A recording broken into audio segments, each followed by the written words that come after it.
জয় Bharat party আৰু ঝাৰখণ্ড মুক্তি মৰ্চা তৰফৰ পৰা সমগ্ৰ খুমটাইবাসীলৈ, সমগ্ৰ গোলাঘাটবাসীলৈ, সমগ্ৰ অসমবাসীলৈ শ্ৰদ্ধা নিবেদিছোঁ আৰু আপোনালোকক ধন্যবাদ জ্ঞাপন কৰিছোঁ বহুমূলীয়া সময় দি মেলি পেলাই আজি যি বাতৰি সংগ্ৰহ কৰিবলৈ আহিলে।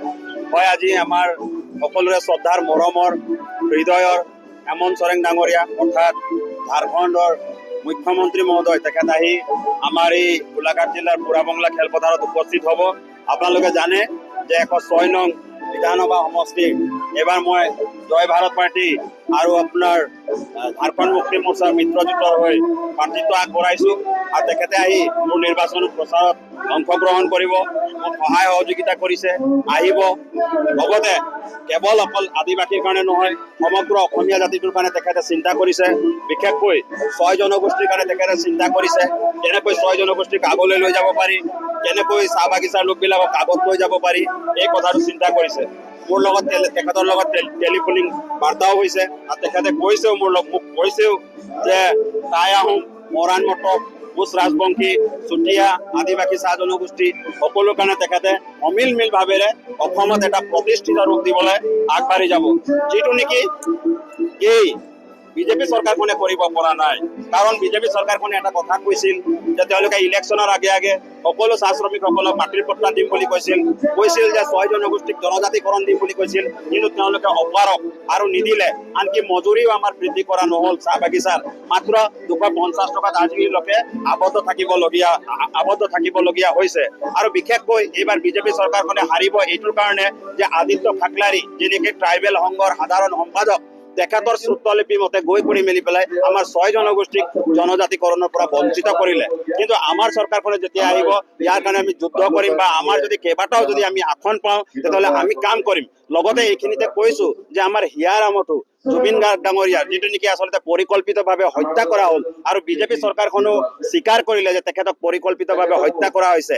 খুব কম সময়ৰ ভিতৰত তেখেতৰ আচলতে উচিত ন্যায় দিম বুলি কৈছিলে, কিন্তু এতিয়া ন্যায় বিচাৰি বিচাৰি আমাৰ অসমীয়া মানুহখিনি গুলি খাবলগীয়া হৈছে, গুৰ খাবলগীয়া হৈছে, চৰ খাবলগীয়া হৈছে, আনকি জেল খাবলগীয়া হৈছে। ইয়াতকৈ দুখৰ পৰিস্থিতি হ'ব নোৱাৰে।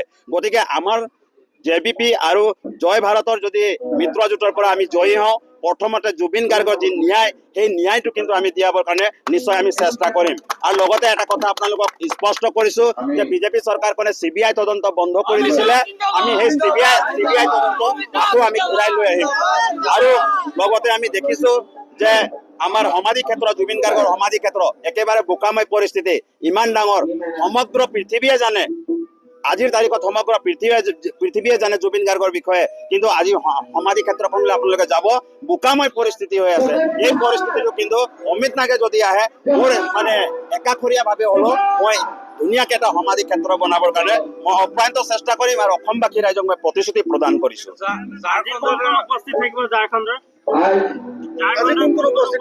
হয়, আজি ঝাৰখণ্ডৰ কেইবাজনো আমাৰ কেবিনেট মন্ত্ৰী, লগতে ঝাৰখণ্ডৰ সন্মানীয় মুখ্যমন্ত্ৰী হেমন্ত সোৰেন ডাঙৰীয়া উপস্থিত থাকিব আৰু প্ৰায় আৰু অকণমান সময়ৰ পাছতে আমাৰ লেটেকু খেলপথাৰত আহি তেখেতৰ হেলিকপ্টাৰ লেণ্ডিং হ'ব। তাৰ পৰা আমাৰ এই বুঢ়াবংলা খেলপথাৰলৈ আহি আজি প্ৰচাৰ নিৰ্বাচনত অংশগ্ৰহণ কৰিব। কিন্তু ইয়াত আপোনাৰ কংগ্ৰেছ আৰু হেৰিত আপোনাৰ বিভাজনত খেলা হৈছে। ঝাৰখণ্ডত কংগ্ৰেছৰ লগত মিত্ৰতা, কিন্তু ইয়াত কংগ্ৰেছৰ আপোনালোকক চিম্পুল এটা উদাহৰণ দিছোঁ, আমি না কংগ্ৰেছৰ লগত আছোঁ না বিজেপিৰ লগত। আজি যদি কংগ্ৰেছৰ লগত থকা হ'লে ৰুজিলিনা তিৰ্কী ডাঙৰীয়ানীয়ে আমাৰ খুমটাই সমষ্টিত খেলিছে, যদি মিত্ৰতা থকা হ'লে সকলো তাই খেলিলে হয়, নতুবা অমিত নাগে খেলিলে হয়। তাৰ পৰাই আপোনালোকে স্পষ্ট যে জয় ভাৰত পাৰ্টি আৰু লগত আচলতে মিত্ৰতা কৰা নাই। ইয়াত কংগ্ৰেছৰ লগত আমাৰ মিত্ৰতা নাই।